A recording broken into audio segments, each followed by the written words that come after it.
역대상 17장 말씀입니다. 다윗이 그의 궁전에 거주할 때에 다윗이 선지자 나단에게 이르되 나는 백향목 궁에 거주하거늘 여호와의 언약궤는 휘장 아래에 있도다. 나단이 다윗에게 아뢰되 하나님이 왕과 함께 계시니 마음에 있는 바를 모두 행하소서. 그 밤에 하나님의 말씀이 나단에게 임하여 이르시되 가서 내 종 다윗에게 말하기를 여호와의 말씀이 너는 내가 거할 집을 건축하지 말라.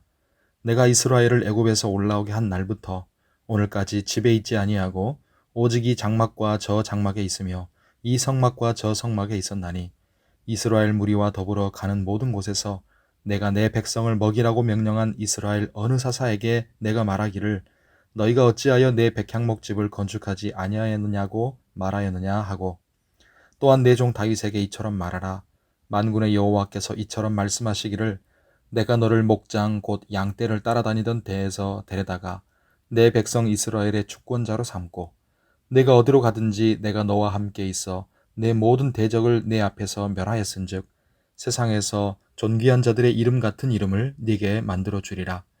내가 또 내 백성 이스라엘을 위하여 한 곳을 정하여 그들을 심고 그들이 그곳에 거주하면서 다시는 옮겨가지 아니하게 하며 악한 사람들에게 전과 같이 그들을 해치지 못하게 하여 전에 내가 사사에게 명령하여 내 백성 이스라엘을 다스리던 때와 같지 아니하게 하고 또 내 모든 대적으로 네게 복종하게 하리라.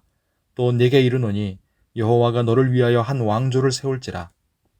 내 생명의 연한이 차서 네가 조상들에게로 돌아가면 내가 네 뒤에 내 씨 곧 내 아들 중 하나를 세우고 그 나라를 견고하게 하리니 그는 나를 위하여 집을 건축할 것이요 나는 그의 왕위를 영원히 견고하게 하리라.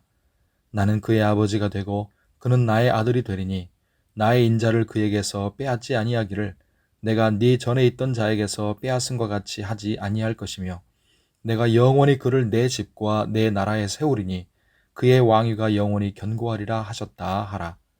나단이 이 모든 말씀과 이 모든 계시대로 다윗에게 전하니라.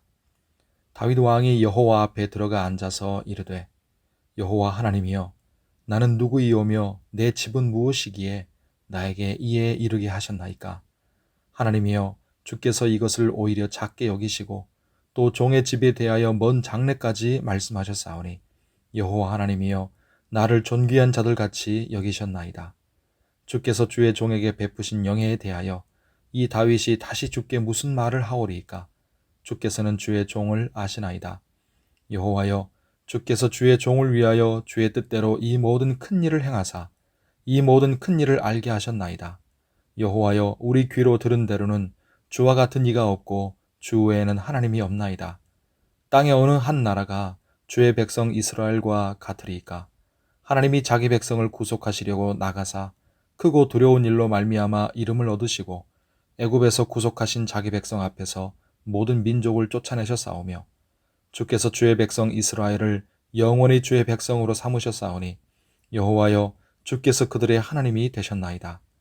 여호와여 이제 주의 종과 그의 집에 대하여 말씀하신 것을 영원히 견고하게 하시며 말씀하신 대로 행하사 견고하게 하시고 사람에게 영원히 주의 이름을 높여 이르기를 만군의 여호와는 이스라엘의 하나님 곧 이스라엘에게 하나님이시라 하게 하시며 주의 종 다윗의 왕조가 주 앞에서 견고히 서게 하옵소서.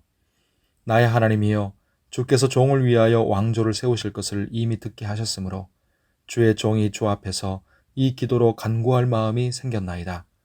여호와여 오직 주는 하나님이시라. 주께서 이 좋은 곳으로 주의 종에게 허락하시고 이제 주께서 종의 왕조에 복을 주사 주 앞에 영원히 두시기를 기뻐하시나이다. 여호와여 주께서 복을 주셨사오니 이 복을 영원히 누리리이다 하니라. 아멘. 기도하는 우리에게 하나님의 은혜가 함께 하시기를 바랍니다. 하나님을 향한 사모함과 열정이 있었던 다윗은 이제 하나님의 집 성전을 지으려고 합니다.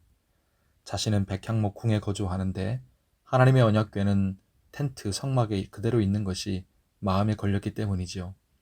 그래서 자신의 마음을 드러내지만 하나님은 그 소원을 거절하시고 하나님의 방법을 제시하시면서 오히려 다윗의 집을 축복해 주십니다. 하나님은 다윗에게 두 가지를 말씀하시는데요.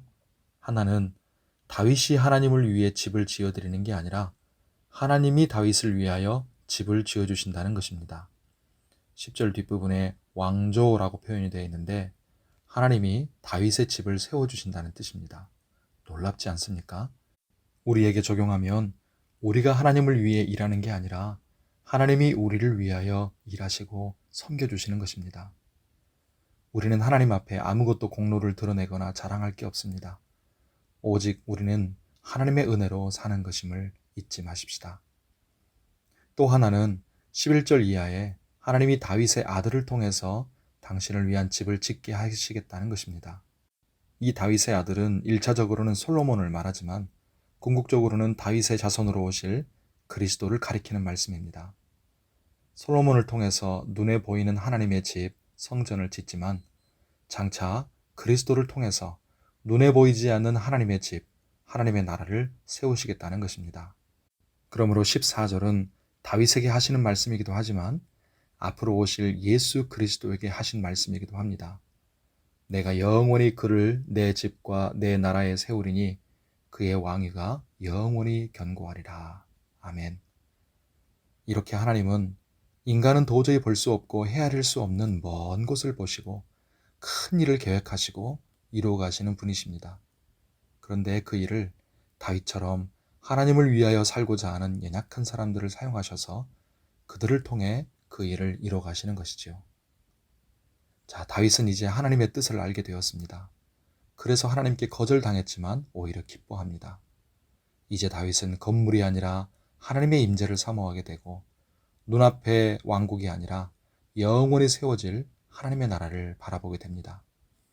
이렇게 자신의 꿈이 아니라 하나님의 꿈이 이루어지기를 소망하면서 25절 뒷부분에 힘을 다해 기도합니다. 주의 종이 이 기도로 주께 간구할 마음이 생겼나이다 말씀하지요. 우리도 26절 27절에 다윗의 기도처럼 기도하십시다. 여호와여 오직 주는 하나님이시라. 주께서 이 좋은 것으로 주의 종에게 허락하시고 이제 주께서 종의 왕조에 복을 주사 종의 집에 복을 주사 주 앞에 영원히 두시기를 기뻐하시나이다. 여호와여 주께서 복을 주셨사오니 이 복을 영원히 누리리이다. 아멘.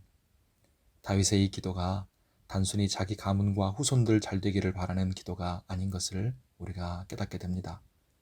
주님 뜻과 주님의 나라가 그리스도의 나라가 완전히 이루어지도록 우리를 사용하시고 우리 가정을 또 주의 백성인 교회를 대대로 사용하시고 복되게 하여 주옵소서. 오늘 주의 은혜 가운데 강건하고 평안하시기를 축복합니다. 기도하겠습니다. 하나님 아버지, 연약하고 부족한 우리는 다 볼 수 없고 헤아릴 수 없지만 하나님이 이루어 가시는 선하신 뜻과 원대한 계획을 바라보면서 우리도 기뻐합니다. 이제 나의 꿈이 아니라 하나님의 꿈을 품고 우리가 살게 하여 주시옵소서.